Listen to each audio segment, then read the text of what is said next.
Hey guys, welcome to Digital Digest, and in this video I'm going to show you how to research with ChatGPT. So to do that, first go to chatgpt.com and then let's ask it if it can help us in researching.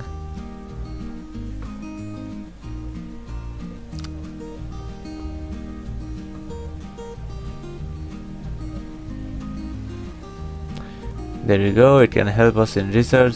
So I'm just going to provide it a topic and hopefully we'll get some answers.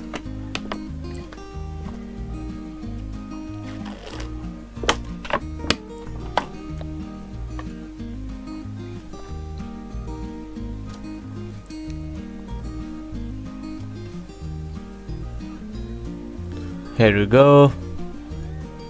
It has now printed some answers. So yeah, that is how you can do research with ChatGPT. You can put any topics related to your field and it will give some insights to your topic, and it will help you in research as well. So yeah, thank you for watching this video and I'll see you on the next one.